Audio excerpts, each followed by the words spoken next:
Hey, everybody, welcome back. It's going to be an amazing week for This Week in Startups. I want you to get locked in for a big week. Molly is out today. She's securing the bag. She's got a great paid speaking gig. I need to get some of those going. So I had my man, Ben Gilbert from Acquired, join the show. We cover a ton of topics in detail. We talk about his theory that Amazon is moving from a day one company to a day two company. And we look at some of the projects that they are shutting down at Amazon. And will they ever have a third pillar? Plus, Peloton, you're not going to believe this. They're doing a fourth round of cuts. Will they be able to survive?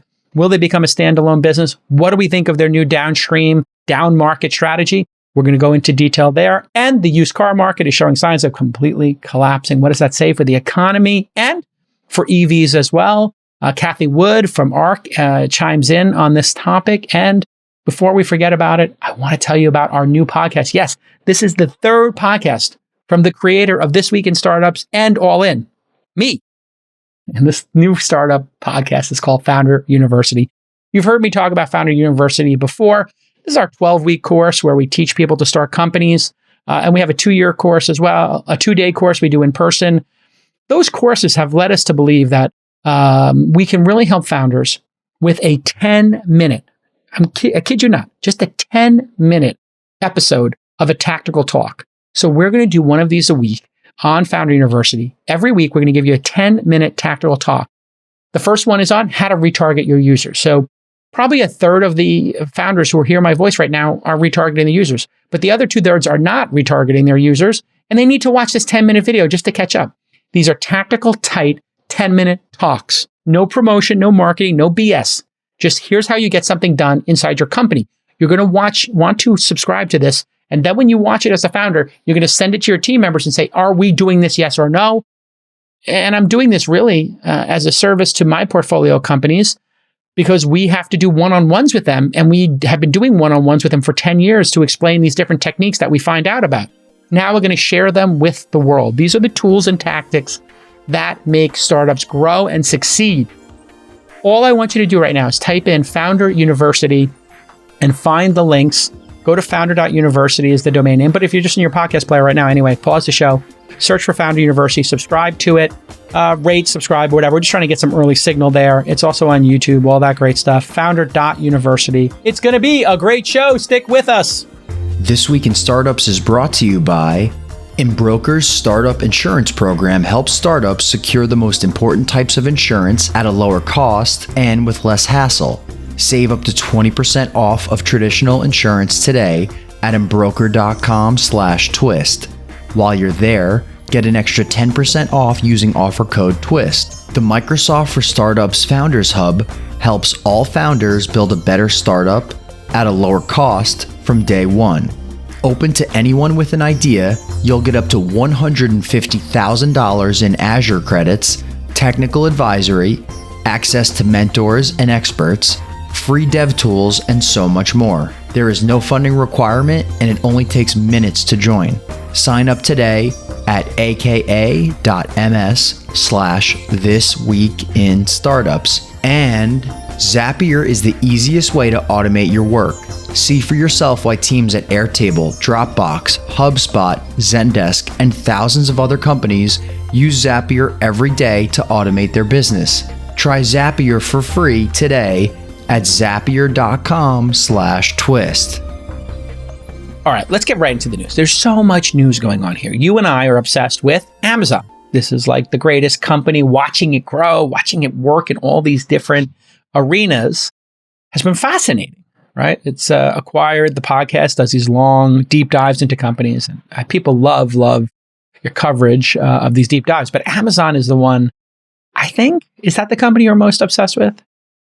That was definitely our big sort of like seminal episode of this season. And I think it's the best company at innovating at large scale in human history. I'm going to agree with that. I'd say that and Tesla, right? If you look at like the number of products and what they're working on. People forget Tesla's like 6 companies in one. You have the AI company. They're building their own chips. They're building a robot now. The factory in and of itself, the batteries. Like it's actually like 6 or 7 companies in one. And really, that's Amazon as well. So there's some news here. Scout was this cooler-sized, battery-powered, autonomous R2D2 looking robot that would theoretically zip around your Prime packages and drop off a burrito or, some toothpaste, whatever you needed. And it launched about 3 years ago. According to Bloomberg, the 400-person team that worked on Scout is going to be disbanded. They'll be offered other jobs within the company. The article mentioned that, quote, a skeleton crew will continue to consider the idea of an automated robot, but the current iteration isn't working. Work on the robot has already stopped. The sunsetting of the project makes another sign that Amazon is starting to wind down experimental projects as it sees slowing sales growth. Remember, back in July, Amazon reported $121.2 billion in revenue in Q2, up 7.2% year over year, marking the company's slowest growth in more than 2 decades. Of course, year over year, that would be during the pandemic year. So it was also down slightly from 7.3% the previous quarter. So what's your thought on this? Is it indicative of something? Is this a healthy thing of sunsetting projects that aren't working? Does this have to do with earnings? Is it just a distraction? Because this seems to be something that would be worth continuing to work on. I believe in these robots for some reason. I think if this were 5-6 years ago, Amazon totally would just keep working on this, even if it wasn't working, if it looked like a 10 or 15 year bet. But I think we're in a different Amazon now. I think, I'm sure many people at the company would disagree with me, but I think of Amazon not as a day one company, the way Jeff always talked about it, but as a day two company now.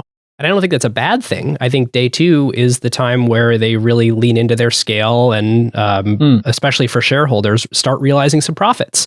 And so that... Would you just find day one for folks in the audience, this philosophy that Jeff Bezos, made a core tenet of Amazon? Yes. The idea was that we should think about every single element of our business in a way that we are so early that we should make bets and make decisions with very long time horizons. And by always being in that mentality, we never become complacent. We never feel like the crusty old incumbent. And we're always able to sort of lean into all the Amazon leadership principles that sort of define the characteristics of what it is to be entrepreneurial and make sure it was shorthand for stay entrepreneurial. Yes. And to just look at every day as the first day of this company existing. But what you're saying is, hey, maybe since we have distribution, that is kind of a better way to think about the world, which is how Zuck thinks about the world, right? The antithesis of day one thinking is Zuck thinking, which is what's working. What did Evan Spiegel create 6 months ago that got traction, that got product market fit? Let's copy it. And not only let's copy it, let's continue to copy it until we get it right. And then we plow it into the distribution channel. Most famously, stories would come to mind, but ephemeral messaging and other products. Let's just ram and jam it and use and obviously now the TikTok format of shorts, ram and jam it. Let's just put this thing down people's throat until they can't not use it. Yeah. And so, I don't know, my view on Amazon now is really like, they know what's working. They're still open to making other big bets, finding that third pillar in addition to consumer, which is the way that they've rebranded retail, that their sort of consumer division, and of course AWS, and they're looking for that third pillar. But I really do think, from talking to a number of people at the company, that they really know where their bread is buttered at this point, and they're going to act more like a mature company, and they're, I think, less likely than 5 years ago, 10 years ago, to create an AWS because they're AWS is so successful. Well, I mean, yeah. I mean, it's basically like, why would we focus on something else if we could add, 3 more offerings to AWS and add 2 or 3 more things to our retail consumer product? Why would you bother trying to build a third pillar if these 2 pillars, it's easier to just add a feature, right? I mean, I think that's what it comes down to. Yeah. Another way to describe this is that especially with the changing market conditions, their hurdle rate for what they think a good rate of return is on an investment sort of goes up. And so things either need to be more likely to succeed, or if you think about the other variable in expected value, the magnitude of it succeeding, if it does, might be much higher. And so they'll lean into things that they really do think could be AWS sized, or they'll lean into things that they think have a very high degree of certainty, like features you would add to AWS or to the consumer business. But if you have something that is potentially small, like this delivery robot, incrementally improving the consumer business and not showing signs of success, then it doesn't meet the hurdle rate to continue to investing. This was a key thing that Microsoft ran into as well, which was, why would we bother acquiring something? Why would we bother building a unit if it can't throw off, and Ballmer was very upfront about this. If we can't get to $1 billion in revenue and whatever that is in EBITDA, a couple of $100 million in EBITDA, why are we doing it? Why wouldn't we just focus on the 2 huge castles we have, thus giving a huge advantage to founders and startups?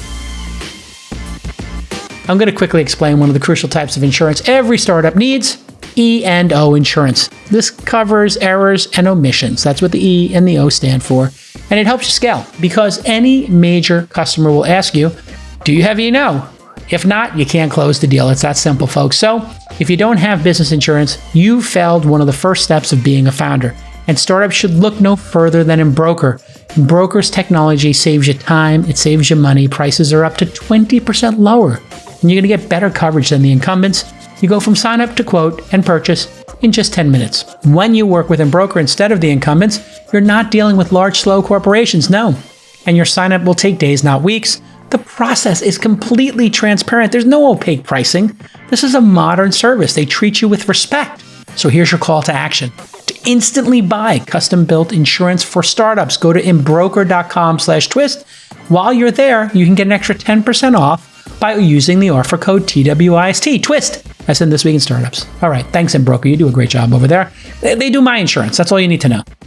In this case, there's a company, Coco, and I'll pull up a TikTok or 2 of these. These guys, gals, whoever's running this thing, seem to have figured out these robots, and I've seen other companies doing them. Look at the speed on these things. I don't know if that's sped up or not. It looks like it's sped up, but this to me seems like such a no-brainer as a business. But if you're Amazon, I guess you're doing just fine with your delivery of drivers with vans. And you have so many deliveries that doing a one-off small delivery doesn't make sense. I think that's what this comes down to, is the use case of delivering boxes to people's homes is the primary Amazon use case. And that works better when you put a bunch of boxes on one delivery van. Whereas I think these robots are best served for food delivery. I think this is an Uber business. I think this is a DoorDash business. I think this is a burrito business. They're pretty cute, too. And they're not in that business. Are you an investor in Coco? I'm not. I mean, this is the robotics company, I think, that has been tried like 10 times. I remember these all from the Uber days because I was maybe the 3rd or 4th investor in Uber. So anybody who had an idea that was adjacent to Uber would come to me and be like, hey, invest. And then, ask Travis to buy the company. And I looked at all these, but they didn't work 5 or 6, 7 years ago, I'll be honest. And the world wasn't ready for them because you just saw videos of them like on Market Street getting literally punted across the street, or literally people would pick them up and throw them down. But I do think that with self-driving starting to become more common, people are going to understand this. And with the stack of self-driving, computer vision, real-time decision-making through machine learning and AI, understanding the world around you, these things become a no-brainer. These are a super no-brainer for Santa Monica, for Brentwood, for Brooklyn. Right. These should be a no-brainer in Brooklyn. There's also this pretty interesting trend to pay attention to, which is now that we've reached economies of scale in cell phones, it means that we've had to get unbelievably good at some of the components at very large scale, and it drives costs down. An example of this is lithium ion. So batteries every year get whatever it is, 8 or 9% better in terms of battery density, battery life. And you compound that over the last 20 years of sort of smartphones really coming and becoming a thing that billions and billions of people have. So in addition to the batteries, you also have image sensors. We can make really, really good cameras now with for very cheap, and the software stack that is sort of the industry standard now that runs on top of them, this computational photography, to then feed into these computer vision algorithms. it's riding this interesting trend of what did the smartphone make much more economically viable, much more reliable, something that can last much longer because of the batteries. I do some space investing, and this is something we see in space all the time with like the company Planet, for example, that has these really cool image Earth sort of sensing. There's fancy ways to describe it, but they take pictures of the Earth. They orbit the Earth and take pictures with basically a bunch of smartphone cameras in them. Which is unbelievable. Yeah. There's so many things that sort of come out of the maturation of smartphone components. And the software, this is not limited to hardware.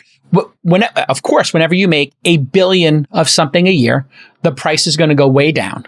The resiliency of that product, the ability for it to have a great life cycle is going to go up, right? They're just going to be grinding on 1 billion cameras, 1 billion GPS units, 1 billion accelerometers a year.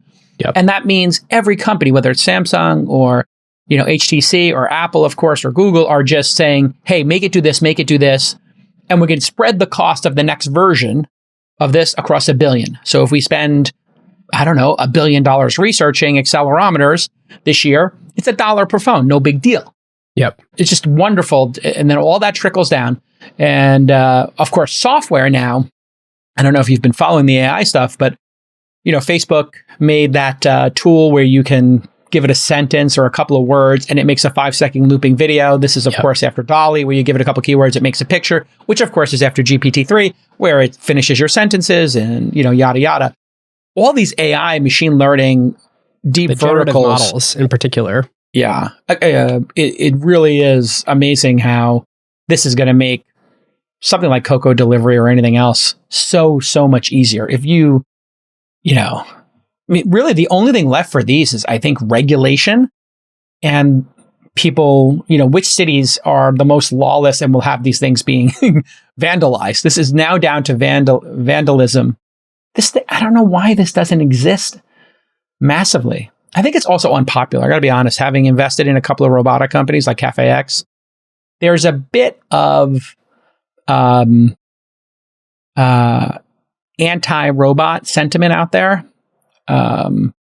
Which I think is being now trumped by the frustration of not being able to get a cup of coffee in under 5 minutes. So when consumers basically realize, what? People don't want to come to work in these jobs. They had their chance. They raised the salary of these jobs. Now you can't get a job for less than $15 to $25 an hour working in retail. And people still don't want to go. So I think consumers and, do-gooders who are like, what about the people in their jobs? The robots are taking our jobs, are like, well, nobody wants those jobs, so let the robots have them. What do you think of that theory? I think that the thing that drives consumers adopting experiences that are driven by robots is consumer experience. And because that's annoyingly tautological, businesses that decide that they want to cut costs by replacing humans with robots, that will only go well if it ends up actually being a better experience for the end user. And so, like, you walk into lots of McDonald's now and you don't stand in line to order, you hit the touch screen. I find that to be a much better experience than waiting in a 10-minute line. Correct. And the food comes out of the little window in the very same way that it would have. And I actually have no idea how the food is made, but that's abstracted away from me. So I don't know if that's robots. I don't know if it's humans. What do you mean it comes out of a window? Hybrid. There's like a little window. No, you walk a bunch of the modern McDonald's. You walk in, there's just like big touchscreen panels. I have seen them. They're giant. They're like the size of a human. These things got to be 6 feet high. Most people saw one lots of people saw one for the first time when they put a Queen Elizabeth RIP billboard, and then that thing went viral. That like you'd walk in and Queen Elizabeth was staring at you on the McDonald's touchscreen order thing the week of her death. Creepy. It was odd. Would you like a filet fish? Yes, exactly. But I found that to be... Would you like to supersize your Royale? But that's a much better consumer experience. And so that is a place where, okay, cool, that is now tipped consumers. But tell me about the window. What's the window? There's like a little window that because... Like an automat? It's like the window inside that is between where you sort of like sit in the restaurant and the kitchen. So rather than being able to see like over all the registers where all the people normally are, since there's not registers and people, there's just like a little window where someone sets your food. There is a pickup window now, apparently, where you don't see into the back of a fast food restaurant. this is all funny because I don't go to fast food restaurants. I refuse. It's not my thing, except for In-N-Out Burger or Five Guys. I do think that those two are my exceptions. Are you're a fast food guy, Ben? You go to fast food more than once a month? It depends what you consider fast food. I order McDonald's like once a year, but I order like Chipotle once a week. And is fast casual fast food? Does that count? No, fast casual is not fast food. It's fast casual, but it's close. It's adjacent. But I find this fascinating. I did know that you can go to there's no more cashiers. That job is done. Do they even have a token cashier there just to be old school?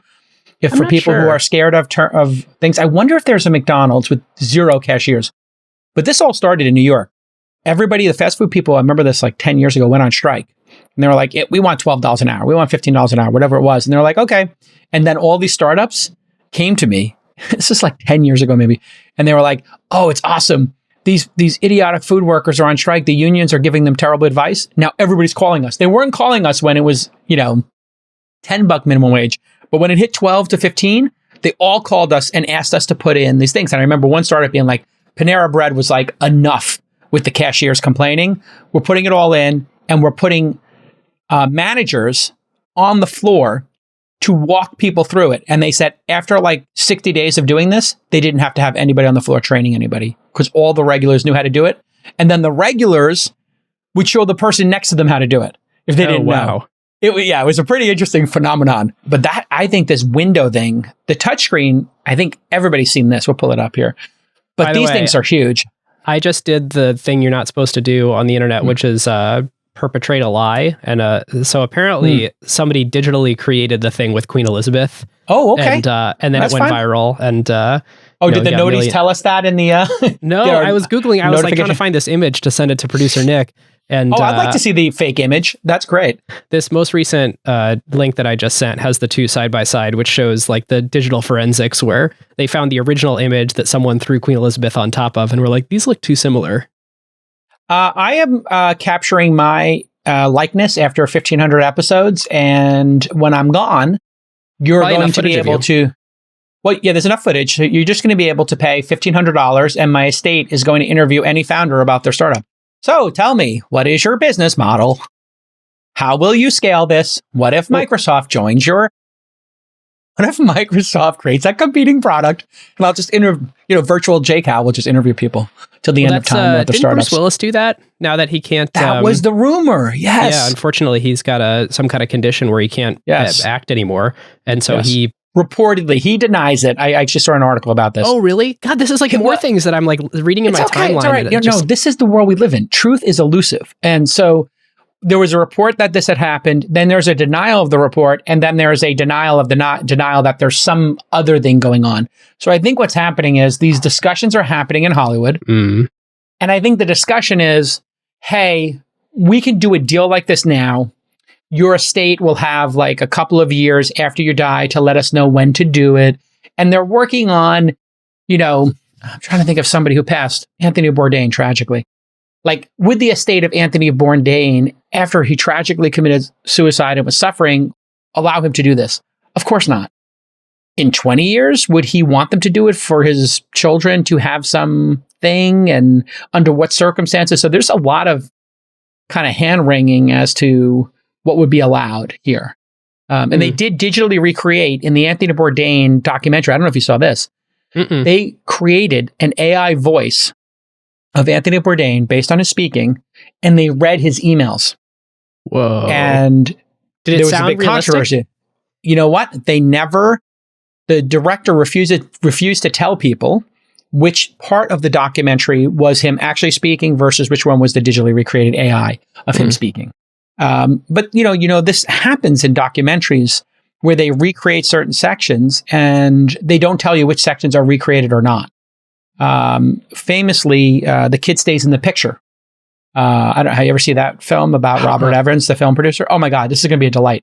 Read this biography. Adding it to my list. The Kid Stays in the Picture. It's about Bob Evans, this crazy producer who produced Rosemary's Baby and Love Story, and basically took Paramount, and they put a bunch of 30-year-olds in charge of Paramount Pictures. You probably got this from, the CAA, Ovid stuff, whatever. But in the 70s, there was this Easy Rider kind of moment in time where they're like, make films because nobody's going to see musicals on screens. Like kids of the 60s were like, I'm not going to go see The Sound of Music. So they created Easy Rider and Five Easy Pieces and, The Conversation and Godfather, Rosemary's Baby, all these crazy, avant-garde, Taxi Driver. And this is where Scorsese, and all those people got their shot and then on to Spielberg. Isn't it cool that when film was becoming a medium for the first time, all they did was just like film stage performances, and then it took them like a lot of time to innovate and be like, wait, we can do different things in the constraints that we have here, like cuts and like close-ups and like 4-camera sets. I mean, they literally, television was the 3-act play from Broadway, and they just said, let's just make it into that. Here's the Anthony Bourdain voice video. You were successful, and I am successful, and I'm wondering, are you happy? Oh yeah, right, that did sound like a robot. Yeah. No. But I think in a trailer where you're not paying attention, you would just think they put an effect on it. But it did sound a little robotic. I think he might have purposely put that robotic on because now, but that was 2 years ago. You could smooth that out. I just got contacted by the folks from Speechify, which is an app I use to translate text into sound, and they want to do my voice. And so I'm going to do it, I think. They did Gwyneth Paltrow. They did an Obama impersonator. They call him Mr. President. And they did like Mr. Narrator, which is based on like some of those great Audible narrators. So I think you're going to be able to have me read you any story. It's so funny. I need this for acquired research because the best way for me to consume as much media as we need to prepare for these episodes is like to not just be staring at a screen constantly. So I'll, absorb as much as I can on runs and while I'm doing yard work and all this stuff. Exactly. And sometimes it's like a long Vanity Fair piece on the CEO of some company. And I'm like, I really wish I had some way to listen to that instead of. Natural Reader is the free version, and it's just as good as Speechify, but Speechify is like $100 a year or something. I pay for both, I think, premiums, because I just want to see it happen. But what's really good about these tools is I learn best with my dyslexia when I see the word highlighted and it's being spoken. So if I really want to retain information, and I will look at my screen, watch it, read each word, and it highlights each word. And for some reason, that just getting the visual and the auditory at the same time locks memory in for me, as does me speaking, which is why I have this chosen profession. But yeah, we went on a little bit of a detour there, but hopefully that was interesting to everybody. All right, everybody, I'm here today with Obi Akpuda. He is the program manager at Microsoft for Startups. Welcome to the program, Obi. I appreciate you, Jason. Thanks for having me. Tell me a little bit about why you're choosing to give such a huge number of Azure credits to startups, because I see a lot of them taking advantage of it now. 1,000%. Microsoft Startups, we're on a mission to help all founders grow, innovate, no matter their background, progress, or location. So really trying to close any type of, inequality gap, any type of wealth, location, or access gap. We know it starts with the resources, and so that's what we're starting with, a plethora of resources, starting out with the Azure credits. It's a very nuanced thing there. It's these kind of credits from other companies in the industry have been limited. They're only available to people who maybe went to the most elite programs, or, it was a kind of an insider's club. You'll give these credits to any startup anywhere that wants to change the world and build a great product, correct? 1,000%. I think the biggest thing we pride ourselves on is creating an ecosystem that doesn't require startups to be investor backed or to be validated, if you will, by any third party. When we say for all, we truly mean for all. So that's one thing we're really proud to say. All right. Thanks so much, Obi. Microsoft for Startups Founders Hub has no fundraising requirements, as we discussed. It's open to anybody, and it only takes 5 minutes to apply. You can get up to 6 figures in benefits, as we talked about. Well done, Obi. Sign up for the Microsoft for Startups Founders Hub today at aka.ms/thisweekinstartups. aka.ms/thisweekinstartups. Obi's waiting for you. My guy's going to take care of you. Ciao. I did watch, just to close this loop on AIification in film, I did just rewatch last night Rogue One, because I've been really liking Andor. Good. And so good. It's so damn close, so darn close with the Princess Leia, Tarkin and Princess Leia. Yes, and you're right there in the Uncanny Valley. Right, you're literally, you're in the Uncanny Valley, and you're about to leave, and you just trip over some digital remnants, and it's God damn it! Yes, I was just leaving the Uncanny Valley. Sorry, we're both laughing at our own conversation. This is great radio right here. It's great radio, everybody. It literally, they show Princess Leia or Tarkin in the glass and thing. And you're like, yep, that's Tarkin. Almost. Yes. When it actually, I was like, for me, because it wasn't good enough for me in Rogue One. When they had Luke Skywalker show up in Mandalorian, spoiler alert. Oh my God. For me, I was like, you know what? I can see why it's not working, but I want it to work. Yeah. Therefore, I'm going to squint. Yep. I'm just going to squint. I'm going to pretend I'm watching a VHS tape. Perfect. It would, if that was VHS quality. Well, yeah, if that wasn't in 4K, but was in, Exactly. 480p. Yeah. So I dropped it down to VHS and I'm done. Yeah. I'm like, I will good say enough. the place where it seems to fall down is when they get a close up on the face while they're Yes. talking. It's always talking. Yes. That first scene in Mandalorian where it's like Luke arriving in the X-Wing and then he's like a badass Perfect. and like the spoiler. It's perfect. Yeah. There's no issue at all. It's the close-up where he starts speaking, or any of them, which is what film is about. So what you need to do is basically not do a close-up of them speaking. Have them speaking, in a crowd, or have them speaking over the shoulder so you see the back of their head when they're speaking, and keep it a little elusive, right? And that's it. And you see their face when they're, fighting a fight. By the way, but the reason I bring up the kid stays in the picture was this was the first documentary over 10 years ago. It's one of the 10 best documentaries of all time. One of the 10 best autobiographies of all time. You listen to this autobiography, you go see the movie. The documentary uses, I think they call it rotoscoping or something, but they would take pictures and then they would make them 3-dimensional and like move people around in them and zoom in and on them. And then they did a lot of animation. So in order to tell the story, they used all these new techniques that now you see in like every true crime thing. And then people do reenactments. And you never know when it's a reenactment or it's actually some tape that occurred. So a lot of documentaries now use these techniques and they don't tell the audience. And the storytellers are like, yes, it's a visual medium. We're okay with doing this. And, we give some disclaimer at the end and the beginning. And if people want to think that's actual tape of, something that happened 40 years ago that couldn't possibly be on tape, fine. Yeah. All right. Speaking of cutting, Peloton is cutting another 500 jobs after multiple. That was brutal. That was a hard turn. A transition right there. There you go. That's a hard transition. That hard turn there. Man, I am rooting for Peloton, but it seems like this turnaround started 2 years too late, a year too late. They're cutting another 500 jobs. This is after multiple rounds of rifts. According to CEO Barry McCarthy, this will mark the last of the company's restructurings. You got to remember, he took over from John Foley, the co-founder, earlier this year. This is the fourth round of cuts. Peloton now has less than half the number of employees compared to 2021 peak. They went from 8,000 to 3,800. Still seems like a lot. 500 jobs is 12% of the remaining workforce. And he's hoping these cuts will allow Peloton to return to growth. They've done a bunch of other changes. They're putting all their bikes in Hilton-branded hotels. I think that's genius. It's a really great experience when you use one of these pieces of equipment when you're on the road because you get to record all your workouts and it's really easy to do. They started selling the equipment in Dick's Sporting Goods. They're selling on Amazon, all this stuff. All these sacred cows have been shot and, turned into hamburger. Here's the quote. There comes a point in time when we've either been successful or we have not. After the article was published, McCarthy said he didn't mean to give the impression that the company had 6 months to live and sent employees a memo apologizing. Here are some quotes from the memo. There is no ticking clock on our performance, and even if there was, the business is performing well and making steady progress toward our year-end goal of break-even cash flow.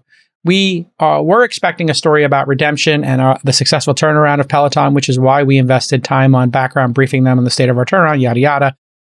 I was asked the question, how much time do you think you have to show success? My response was 12 months from the time I joined Peloton, knowing that we were already showing significant progress and in record time seems like a no-brainer. Most importantly, I don't want this new cycle to overshadow the difficult reality that 500 of our colleagues, blah, blah, blah, have to go. So, basically he feels like he got misquoted. Q4 cash, $1.2 billion. Q4 free cash flow, negative $411. Q4 net loss, $1.2 billion. I'm guessing that includes some stock or some writing off of inventory. And this is fiscal year, so it's the most recent quarter. Is, yes, yeah. Because they're on a non-calendar year. Q4 inventory, $1.1 billion in inventory. That's crazy. And who knows how they're marketing that? Is that at the retail price? Is that at like some discounted price? Accounts payable, almost $800 million. Q4 revenue, $679 million, down 30% year over year in quarter, basically. Paid subscribers, still 3 million, up 27%. I'm one of year them. over year. I'm one of them too. And they raised our prices down to 42 or 44. I'm about to get on it this afternoon. So what do you think, happens here? Do you think this CFO turned CEO can get him to break even? Feels like he's pretty serious about that. And then does it remain an independent company? Chances. First of all, I love Barry McCarthy. Like, if anyone can do it, Barry can do it.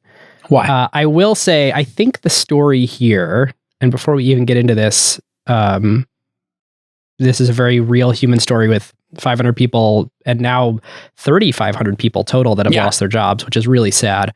To unpack the corporate strategy, I think the first story that I noticed in this was a corporate comms story, because the journal piece came out, and then immediately afterwards, Barry wrote that email to the employees, where you basically had a story in the public saying there's a 6-month timer on Peloton to get profitable or sell, and then him having to go, whoa, that's not what I said at all.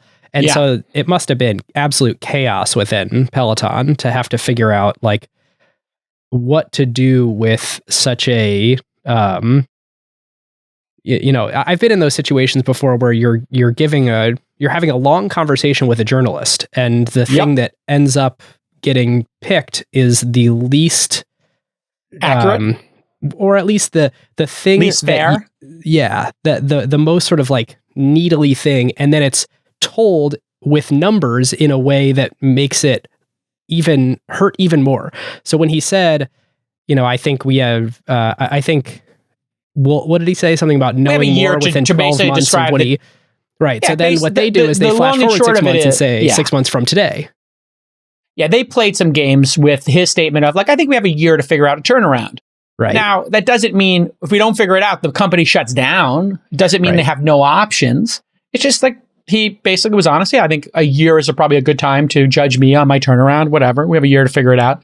Yep. And they're like, oh, clock is ticking 6 months. This is why podcasts are doing so well. Podcasts don't play this game. Podcasts let the person speak and let the audience judge for themselves. This is why Barry needs to come on This Week in Startups and then 3 months later, go on to Acquired. And we'll have just a really great conversation. Let's go. There may be 2 or 3 apps that my teams and I can't live without. One of those key apps is Zapier. It makes us happier. Why does Zapier make us happier? Well, it's a very simple way with no code to connect all the different apps you use to solve problems that you're wasting time having a human do. It basically gives you the ability to automate and write code if you're not a developer, and it works with over 5,000 apps. And you know the apps that you use all the time. You're using Google Sheets, Salesforce, Slack, Webflow, Pipedrive, Shopify, Zoom, whatever it is. Here's how we use it. Anytime somebody registers for Angel University, our workshop, we will also sign them up for the syndicate, which is our Angel Syndicate. Also, whenever somebody submits a startup for us to look at to openscouting.com, it triggers a Slack notification for my team. What does this do? It reduces lost startups that are sitting there in the database because somebody says, I got this one. So I want you to save time. I want you to be more efficient. And I want your entire team to learn how to use Zapier. Take all 10 people, have them open a Zapier account, have them build 2 or 3 Zapiers, watch your company get, I would say, 15% more productive. I'm not kidding. We basically save, $10,000 a year per employee. And that's why 1.8 million people and businesses use Zapier. It's the greatest. See for yourself by teams at Airtable, Dropbox, HubSpot, Zendesk, Inside.com, Launch, the Syndicate. Use Zapier every day. And try Zapier for free today at zapier.com/twist. That's zapier.com/twist. So then to analyze the 2 big corporate strategy observations from this, the first is the original sin of a misforecast. So when John Foley was CEO, and he's owned this mistake, they just completely lacked the forecasting ability to know that this would slow down. They thought, as many e-commerce companies did at the beginning of the pandemic, this is not a blip, this is a pull forward. So we think that growth will accelerate right now, but then it will go back to the pace that we were accelerating before, but from a new higher milestone. And what ended up being true for the vast majority of e-commerce companies was not that, hey, great, we'll continue at our current growth rate or our pre-pandemic growth rate, but with higher numbers. What actually happened is we're going to have this plunge down period where our sort of like cumulative graph over time looks like it would have without the pandemic. And so you sort of have this negative growth for a period of time, or shrinkage. So it was a big misforecast, but unfortunately it was a big misforecast in a business that requires really expensive inventory and was sort Hardware's of growing. hard, man. Hardware is hard. Totally.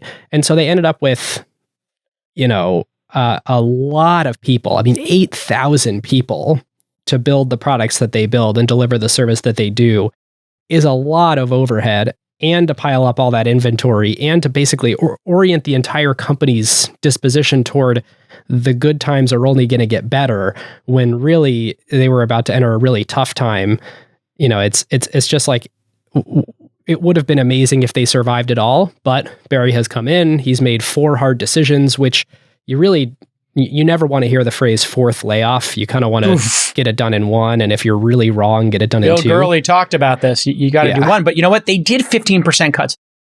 I think the story here, I like your analysis, but I think the story here is also, you had a CEO who, to your point, is making these crazy projections. But I also think it's a CEO who liked to spend money and was optimistic and was not disciplined.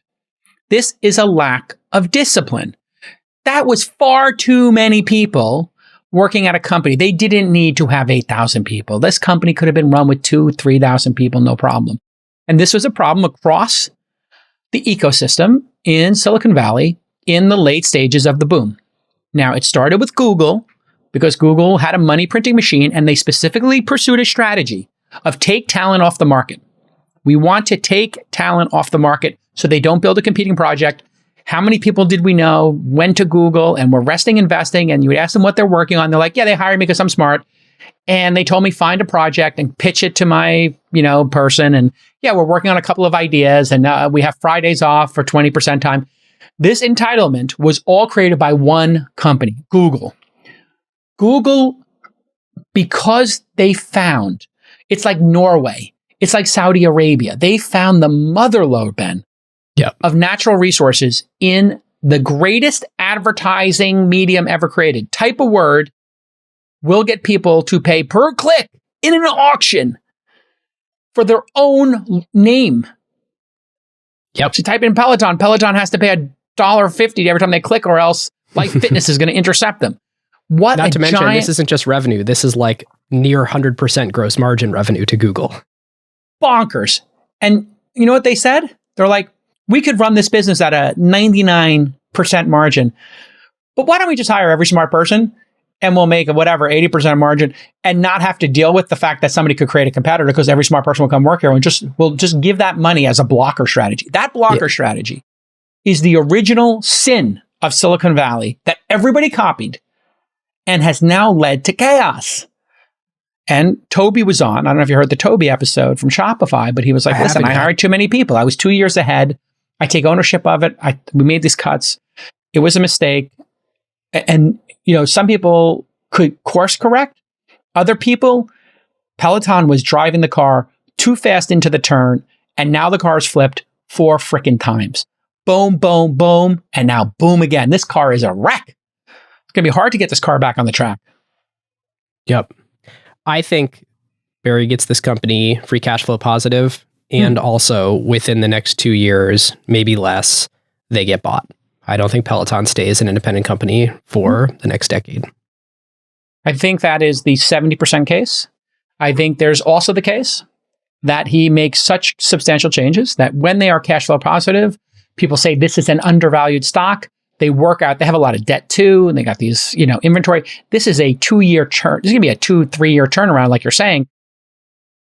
And, when you come in as a CFO like this, you're turning over rocks and you find the next worst story. This is one of the problems with being a turnaround person.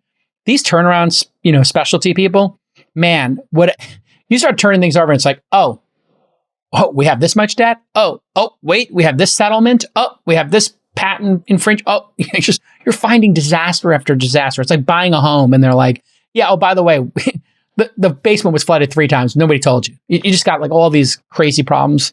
I wish them well. 70% chance, I agree, it gets sold. Do you think there's a chance, 30% chance it remains independent, or 29%? Do you think there's a chance the equity gets wiped out?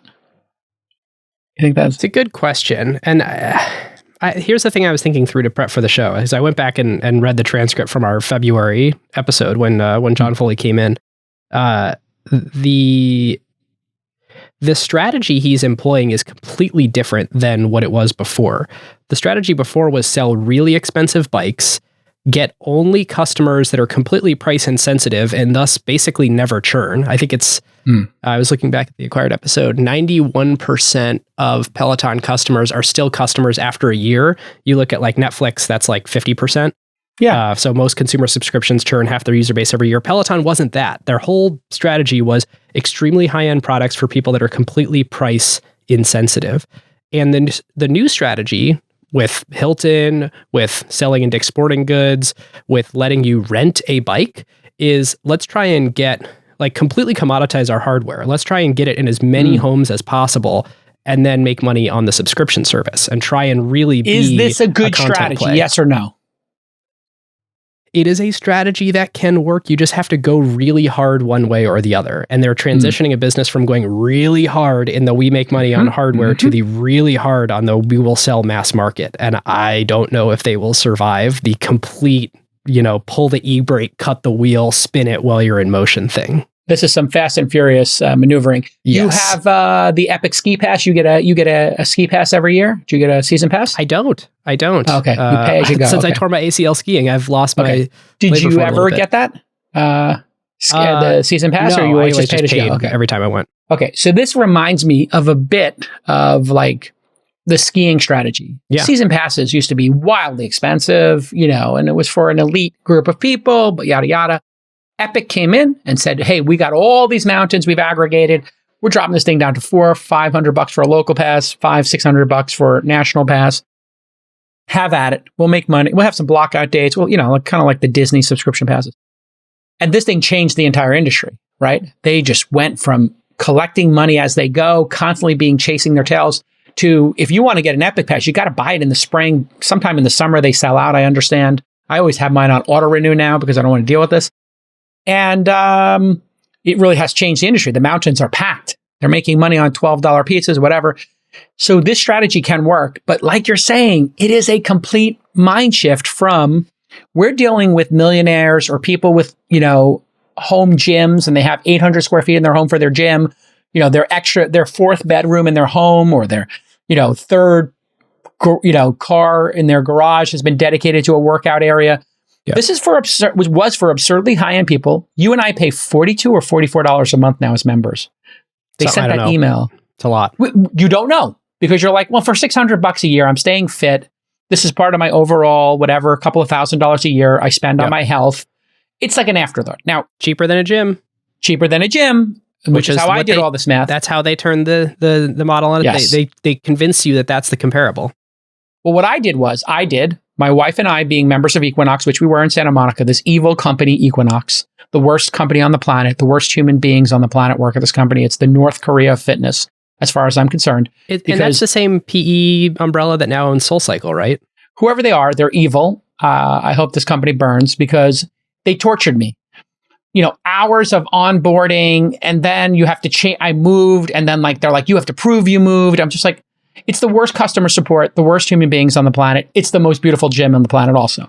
But, $150, $175, then $200 a month. You can't get out of it. You can never pause this thing. I hate this company. Oh, yeah, it is. They own SoulCycle, Equinox, Pure Yoga, Blink Fitness. The worst. They own a bunch of these. I will tell anybody now, maybe things have changed, but it's the most anti-consumer, anti-membership company on the planet. And how they treat their members is horrific. Just type in Equinox horror stories, and somebody can correct me if I'm wrong, but this data is 10 years old. But I hate this company with a passion. But if you're looking for a high-end gym, it's the best one. But $200 a month for a couple is $400. 400 times 12 is $4,800. So round it up to $5,000. You have to go there. You have to park. That's a little bit of money each time. You got to tip the valet, whatever. So you probably add another $1,000 into that, to, traveling and parking, whatever, if you go on a regular basis. If you do 2 visits a week, it's 100 visits, some parking at $10 each time. So let's call it $6,000 for a couple. Now you start thinking, okay, well, Peloton for a couple is $44. And then you have a tonal, same thing, $30-$40 a month. It's a fraction of the cost. And you don't have to leave your house. I have the Hydro, Peloton, treadmill, and I have the tonal. I have all 3. And I did the math and I was like, this is cheaper. This is half the price of Equinox. So I just built a home gym and it's freaking fantastic. Still a great product and service. I think they're going to make it. I think this is going to be an incredible turnaround. I'm going with the 30%. You don't think it's commoditized? I just think the thing that scares me, and I am all in on the experience, right? I'm I have instructors that I like. I'm used to the Peloton brand. I think that they do actually go above and beyond relative to other providers, but lots of people have this video streaming with instructors on an exercise bike thing now, and a lot of people with cheaper bikes, and it's the Android. It's Android versus iOS. I think this is the iOS version, and that many people, the high end, will always just buy the best. You and I are at the point in our lives we're just going to buy the best. Maybe 10 years ago, you would have gone for the cheaper solution. 20 years ago, I would have gone for the cheaper solution. Right now, the cost difference between Android and iOS, we just say, screw it. We'll spend $1,200 on iPhone instead of $800 on an Android. Need those blue bubbles, man. Exactly. So we'll just pay it. The premium's not enough for us to care. Now, what I do think will happen is what's happened with iOS. Do you know in iOS, the iPhone percentage, producers, can you pull up the percentage of iOS, iPhones versus Android phones in the US over time? It just hit 50% iOS. I was about to say. Now, everybody said iOS will be the niche 20-30%. But over time, Apple figured out a way to have an entry-level product that wasn't that much more expensive than Android, and slowly they've recaptured it. So there is an art here to Peloton going downstream. So here's the thing that Apple has done that no other company that I can think of in history has really managed to do. And it will be very interesting to see if Peloton can do it. They have created the mass market high end, like the mass market premium. And when I say that, here's the craziest thing. I have blue bubbles. My phone was $800. It's the iPhone 13 mini.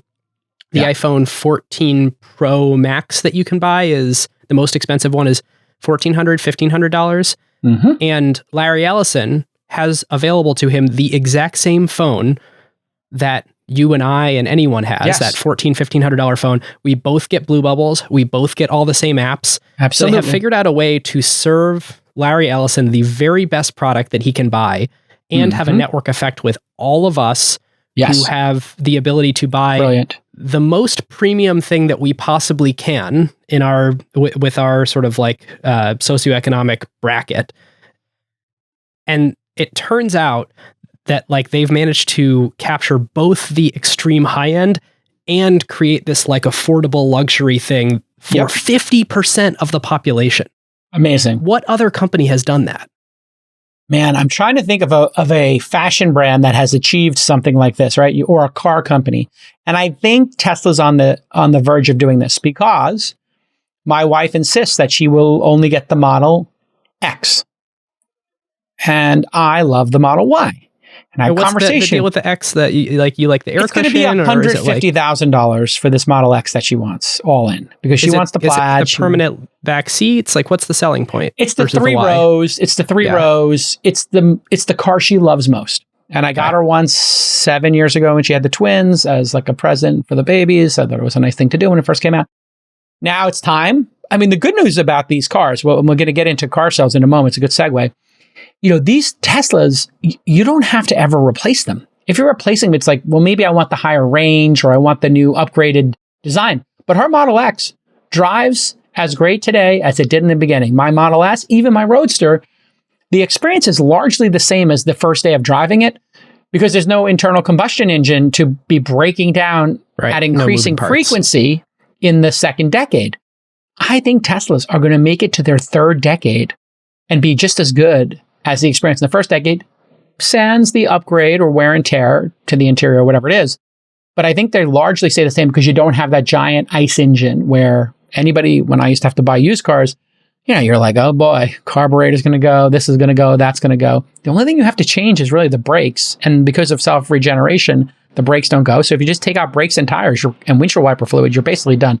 Putting that aside, the Model Y to me, you're looking at a new one. I'm going to get her the new one, of course, but we're not price sensitive in that way. I wanted to have the best one that you can enjoy every day. But the Model Y, to me, is a better car. I believe it's a better car, and certainly it's a better value.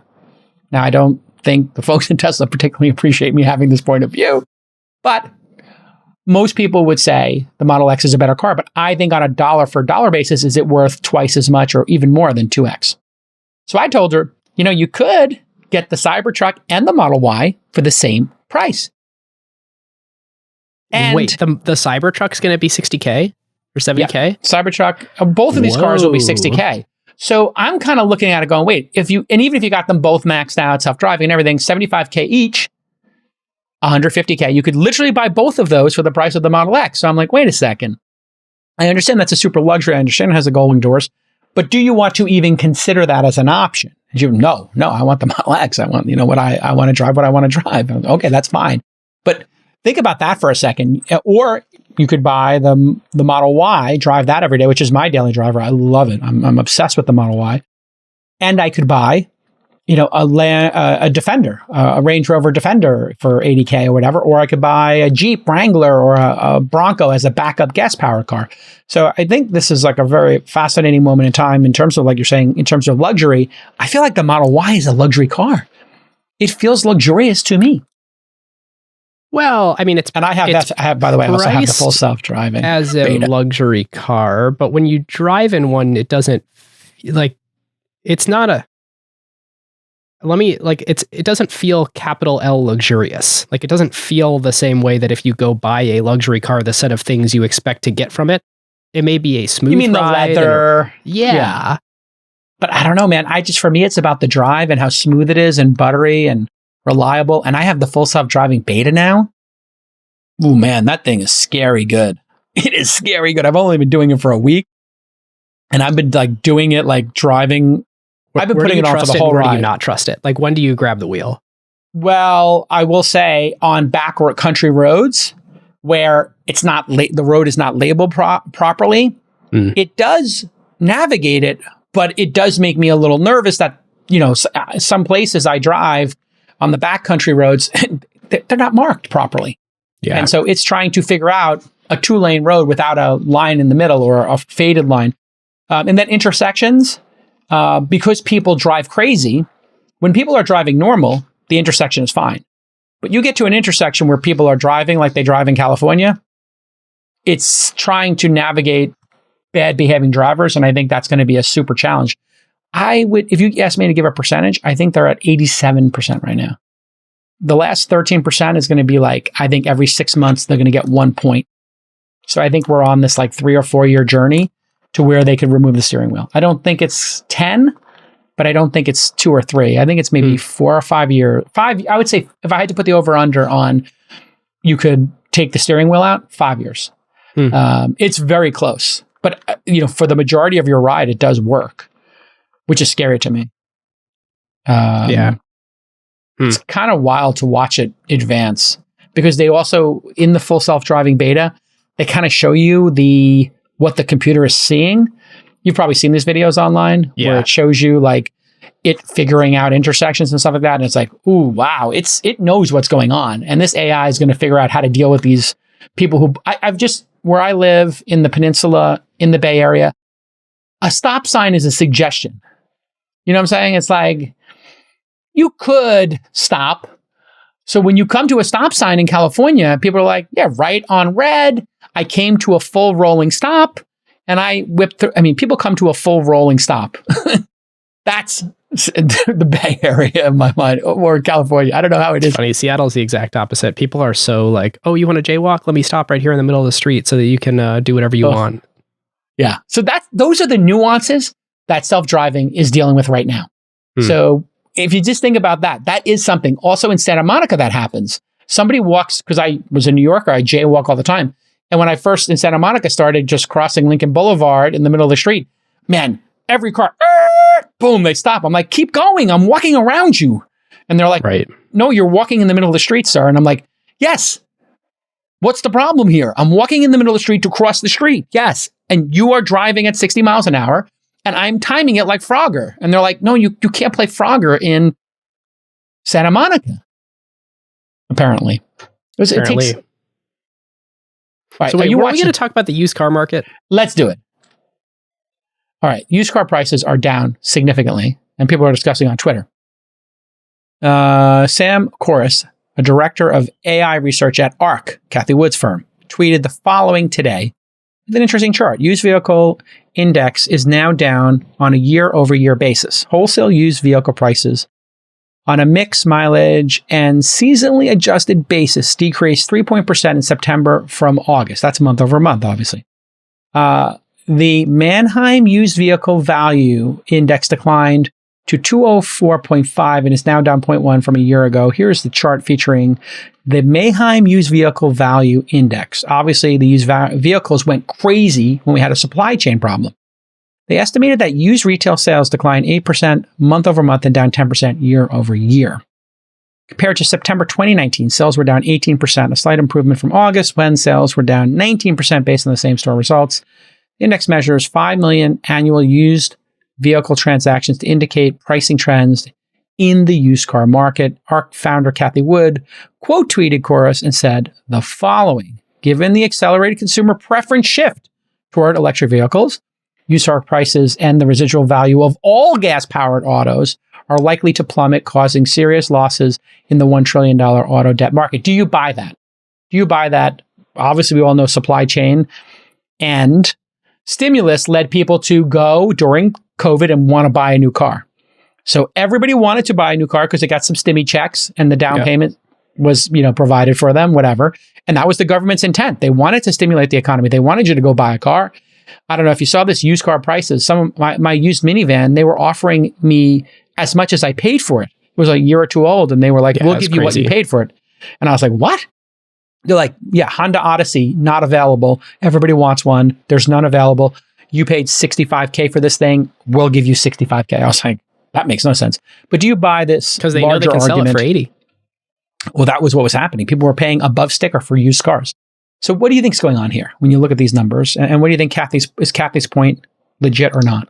I think it might be a little bit of a stretch to bring the consumer preference for EVs into this. I do think it's remarkable how fast it seems like the last 18 months, every single car manufacturer has come out with a very viable Tesla competitor. And I actually thought it was going to take much longer. I thought Tesla was like way further ahead in a lot of these areas, but and we'll see on reliability, but mileage, and range, scale. All that stuff, and scale. Yeah.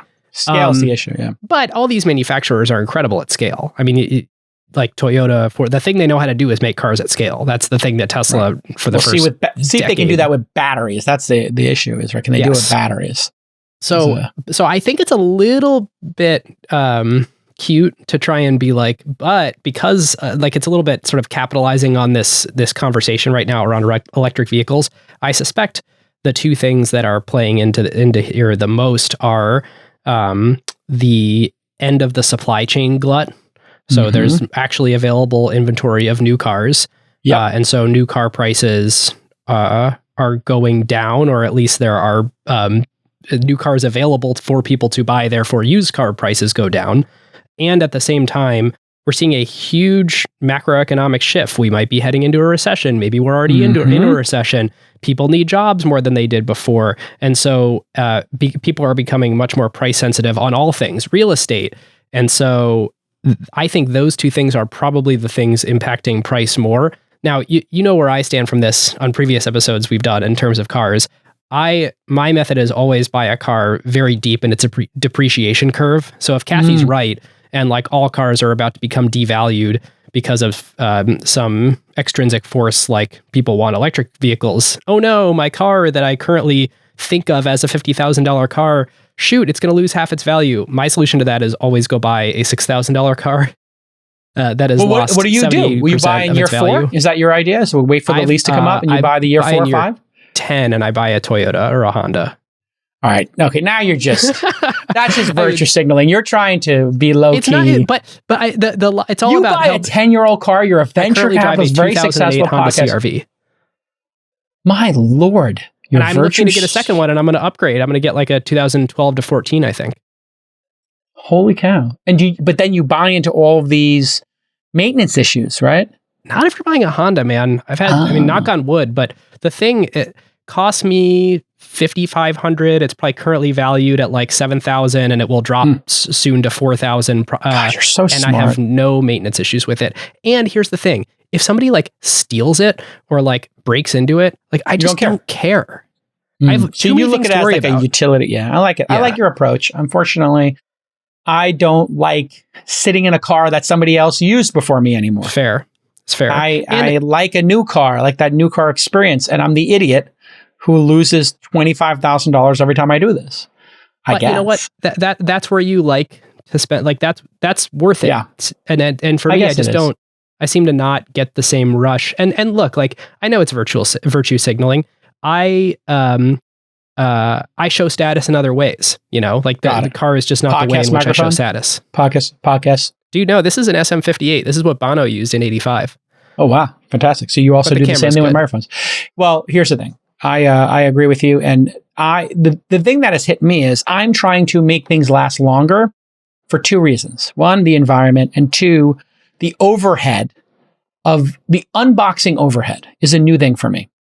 The amount of time it takes to swap out your phone, to swap out your car, all of that is time I want to spend with my children, my spouse, on my writing, on skiing. And so I'm like, you know what? I don't want to upgrade my boots. I bought my Danner boots. I love my boots. These are the Danner boots. They're going to bury me in. These boots last 30 years. My Crockett, I have a specific type of James Bond shoe I like to wear. They're now 10 years old. They came out when Spectre came out. When Skyfall came out. I have the same shoes he wore in Skyfall, Crockett and Jones, and these things are incredible. Yeah. And so I now am buying pans. This is how nutty I am as a consumer.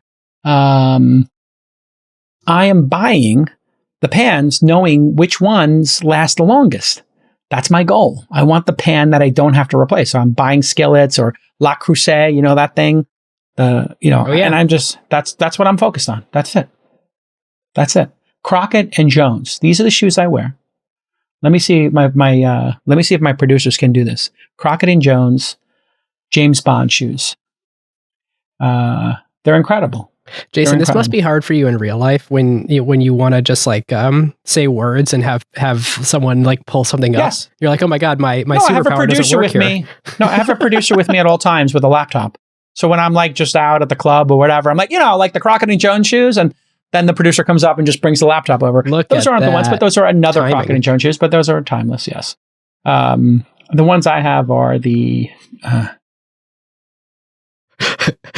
those are one of the James Bond shoes, or this is them. I'll tell you, I'm trying to have them mind read me because actually he's worn 5 different pairs of these. So this is one pair of the Crockett and Jones 007s, but that's not the ones I have. But there are other ones that are.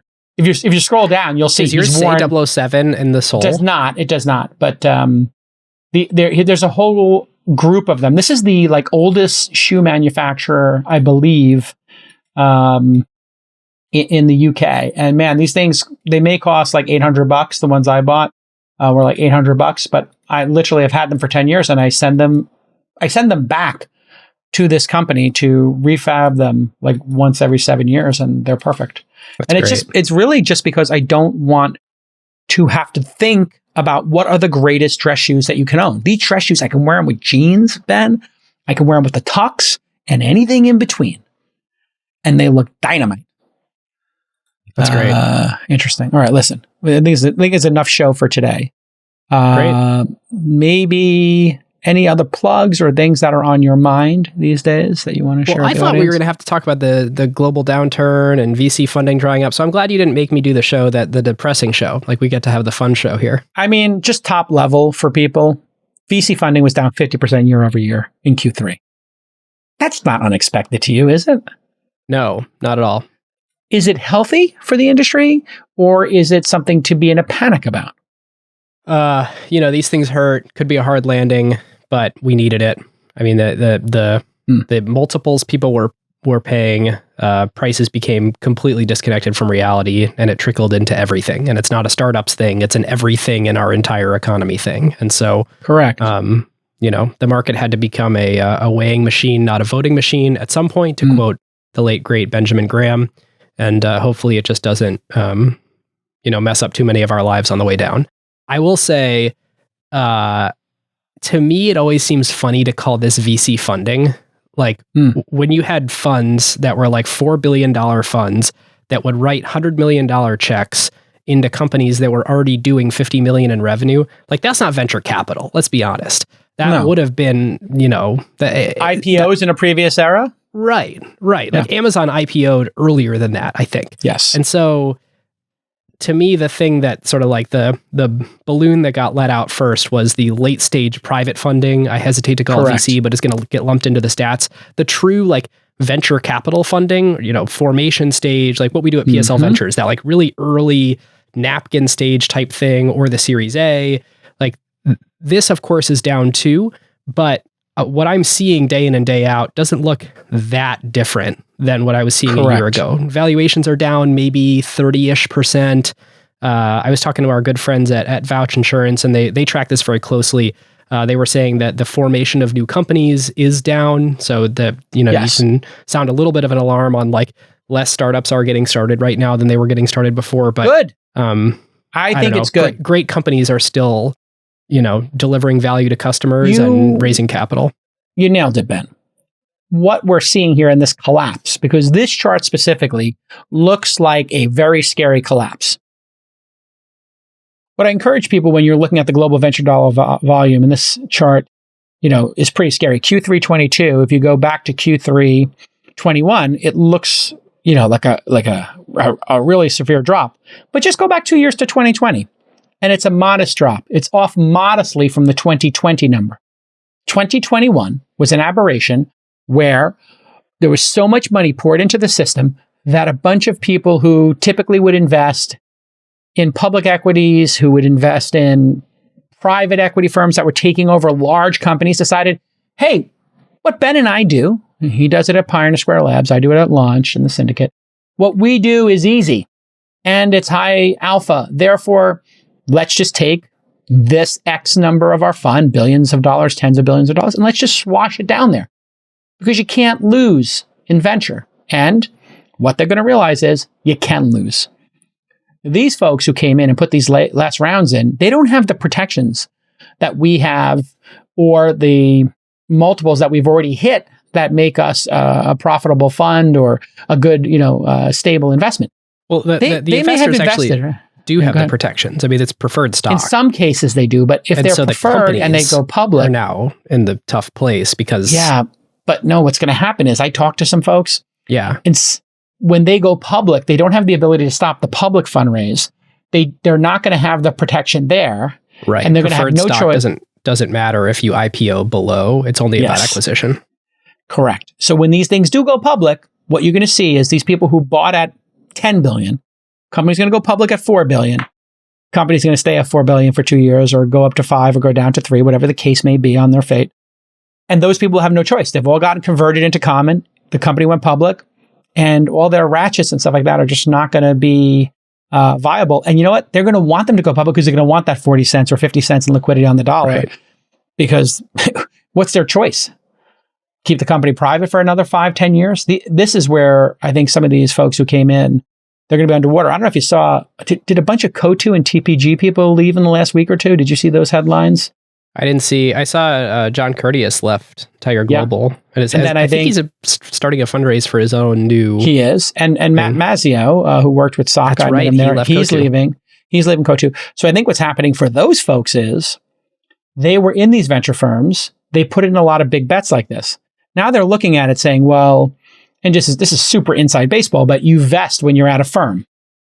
They're probably looking at it and saying, if I vest, these things are going to be underwater anyway, just like an employee with underwater stock options. So if I start a new fund I get to start, and it's not a cynical thing, it's just a practical thing. If I start a new fund, I get to invest at the bottom of the cycle with a new set of LPs, and I get to, the entry price changes to reality, and those entry prices are never going to be hit again. Therefore, I'm out.